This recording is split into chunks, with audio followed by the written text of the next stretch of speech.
नमस्कार, आपका स्वागत है फटाफट खबरों में। मैं हूं आपके साथ रुचिका जसवाल। आज हम लेकर आए हैं उत्तराखंड के हर छोटे बड़े शहर की सबसे तेज और ताजा खबरें। तो चैनल को सब्सक्राइब कीजिए और वीडियो कहां से देख रहे हैं कमेंट बॉक्स में जरूर बताएं।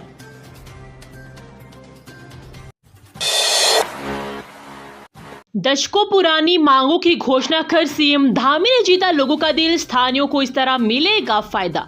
मुख्यमंत्री पुष्कर सिंह धामी ने जनपद की केदारनाथ व रुद्रप्रयाग विधानसभा क्षेत्रों की वर्षों से लंबित विभिन्न मांगों की घोषणाएं कर आम जनता का दिल जीतने में सफल रहे। स्थानीय जनता पिछले 2 दशक से भी अधिक समय से इन मांगों को लेकर संघर्षरत थी, लेकिन सरकारी स्तर पर मांग पूरी नहीं हो पाई। मुख्यमंत्री पुष्कर सिंह धामी गत रविवार को अगस्त्य मोनी में आयोजित एक कार्यक्रम में शामिल होने पहुंचे थे। इस दौरान सीएम ने 25 अहम घोषणाएं की। इसमें सुमाड़ी को नगर पंचायत बनाने की मांग पिछले 2 दशक से स्थानीय जनता की ओर से उठाई जा रही थी। राज्य बनने के साथ ही सुमाड़ी को भी नगर पंचायत बनाने की मांग उठाती रही। सुमाड़ी से जुड़ा तिलवाड़ा कस्बा तो नगर पंचायत बन गया, लेकिन सुमाड़ी पर पेंच फंस गया। अब मुख्यमंत्री धामी ने सुमाड़ी को नगर पंचायत का दर्जा देने से स्थानीय जनता काफी खुश है। सुमाड़ी निवासी पूर्व भाजपा जिलाध्यक्ष बाजपति सेमवाल ने कहा कि सुमाड़ी नगर पंचायत बनाने की कवायद से जनता की वर्षों पुरानी मांग पूरी हुई है। इससे जनता में भारी जोश है।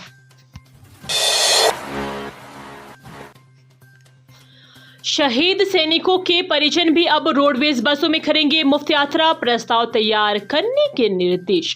प्रदेश के वीरता पदक धारक सैनिकों के साथ ही अब शहीद सैनिकों के परिजन भी परिवहन निगम की बसों में मुफ्त यात्रा कर सकेंगे। सैनिक कल्याण मंत्री गणेश जोशी ने सैनिक कल्याण विभाग की बैठक में अफसरों को इसके लिए प्रस्ताव तैयार करने के निर्देश दिए। मंत्री ने यह भी निर्देश दिए कि संविदा कर्मचारियों को उपनल कर्मियों की तरह अवकाश प्रदान करने के प्रस्ताव को कैबिनेट में लाया जाए और कहा कि वीरता पदक धारक सैनिकों को राज्य परिवहन निगम की बसों में मुफ्त यात्रा की सुविधा दी जा रही है।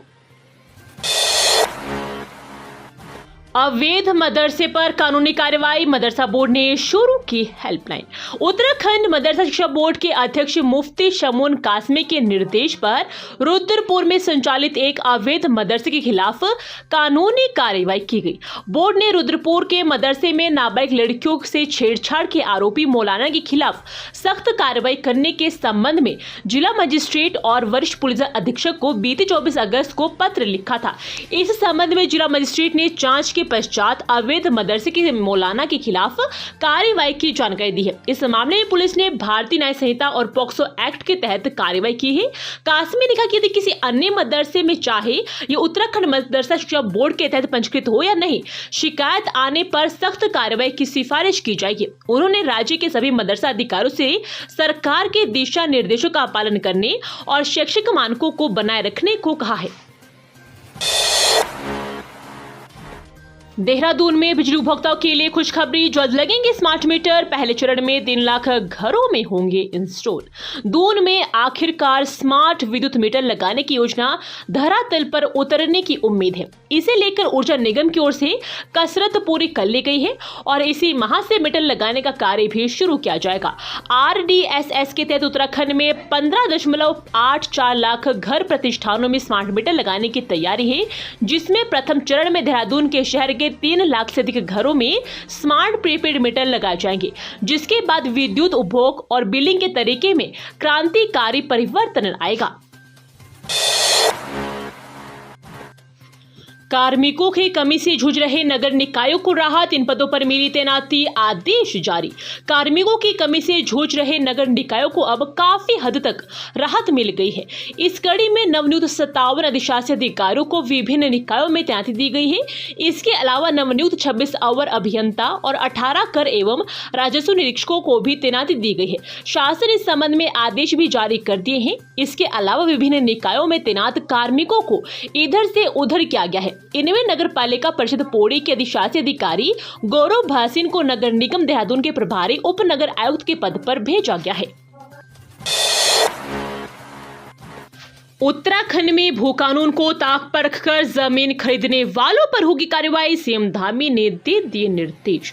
प्रदेश में भू कानून को ताक पर रखकर भूमि खरीदने वाले अब कार्रवाई की जद में आ गए हैं। एक ही परिवार के एक या अधिक सदस्यों ने नगर निकाय क्षेत्रों से बाहर 250 वर्ग मीटर से अधिक भूमि की खरीद की होगी तो उनकी भूमि सरकार में निहित की जाएगी।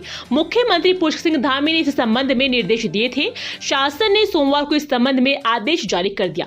मुख्यमंत्री पुष्कर सिंह धामी ने प्रदेश में कड़ा भू कानून अगले वर्ष लागू करने के संकेत दे दिए हैं। साथ ही उन्होंने वर्तमान भू कानून के उल्लंघन करने पर भी नजरें टेढ़ी की है। उन्होंने गत 27 सितंबर को नगर निकाय क्षेत्रों से बाहर 250 वर्ग मीटर से अधिक भूमि की बिना अनुमति खरीद के प्राविधान का उल्लंघन करने और एक ही परिवार के एक से अधिक सदस्यों का अलग अलग नाम से निर्धारित से अधिक भूमि खरीदने के प्रकरणों की जांच के आदेश दिए थे। उत्तराखंड डीएलएड प्रवेश परीक्षा 650 सीटों के लिए 40,000 से अधिक आवेदन। 23 नवंबर को होगी परीक्षा। बेसिक शिक्षक बनने की पात्रता बीएड को निरस्त कर 2 वर्षीय डीएलएड करने बाद पहली बार राज्य में डीएलएड प्रवेश परीक्षा को लेकर 40,000 से अधिक आवेदन प्राप्त हुए हैं। प्राप्त आवेदन के बाद प्रवेश परीक्षा और काउंसलिंग होगी और फिर प्रदेश के 13 राजकीय शिक्षा एवं प्रशिक्षण संस्थानों में 50-50 डीएलएड अभ्यर्थियों को प्रवेश मिलेगा। बेसिक शिक्षक की पात्रता डीएलएड होने से आवेदन करने वाले अभ्यर्थियों की संख्या सबसे अधिक है। उत्तराखंड विद्यालय शिक्षा परिषद ने आवेदन की संख्या अधिक रखने के कारण ही आवेदन की अंतिम तिथि और परीक्षा के बीच 32 दिन का समय रखा गया है। आधार सीडिंग न होने से 2,655 पेंशनर्स के खाते में नहीं आएंगे पैसे। नो एडीओ का वेतन रोका। वृद्धावस्था, विधवा व दिव्यांग पेंशन के 2,655 बैंक खाते आधार सीडिंग नहीं होने पर जिले के 9 सहायक समाज कल्याण अधिकारियों का वेतन रोक दिया गया है।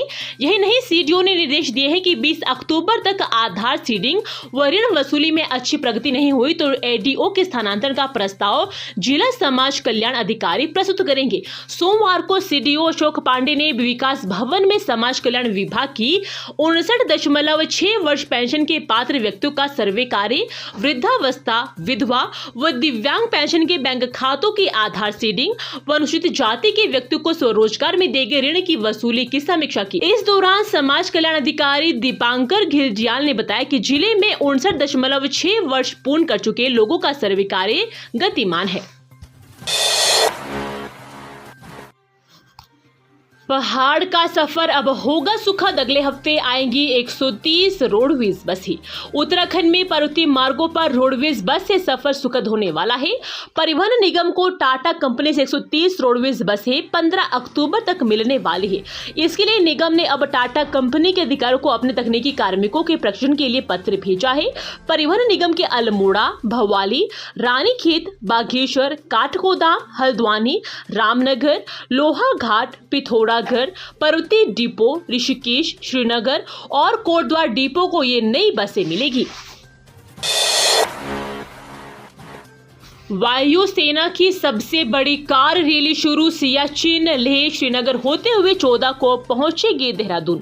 वायुसेना और उत्तराखंड युद्ध स्मारक के नेतृत्व में 7,000 किलोमीटर की कार रैली सियाचिन, लेह होते हुए श्रीनगर के लाल चौक होते हुए 14 अक्टूबर को देहरादून पहुंचेगी। रैली का आयोजन पूर्व राज्यसभा सांसद उत्तराखंड युद्ध स्मारक के अध्यक्ष तरुण विजय व विंग कमांडर विजय प्रकाश भट्ट के नेतृत्व में किया जा रहा है।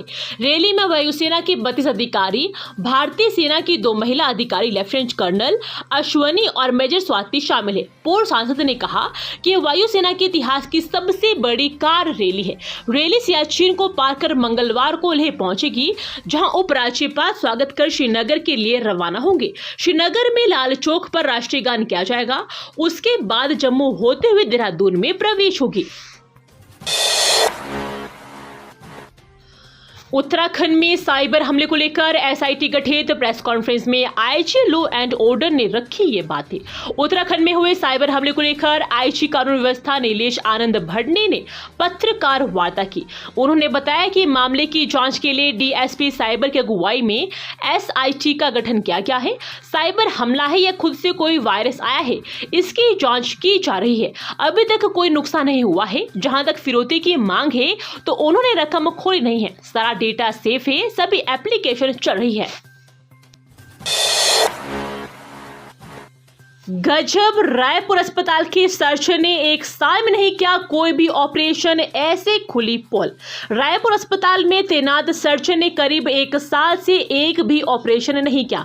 ये सुनने में जरूर अजीब है पर बात सच है। सर्जन डॉक्टर प्रशांत सक्सेना सामुदायिक स्वास्थ्य केंद्र रायपुर में संविदा पर तैनात थे। अस्पताल में सेवा के दौरान उन्होंने अभी तक किसी भी मरीज के चीरा तक नहीं लगाया है और वे सिर्फ ओपीडी ही कर रहे हैं। इसकी पोल तब खुली जब मुख्य चिकित्सा अधिकारी डॉक्टर संजय जैन ने अस्पताल का औचक निरीक्षण किया। ये थी आज की फटाफट खबरें। हम मिलेंगे अगले बुलेटिन में, तब तक के लिए धन्यवाद। जय हिंद।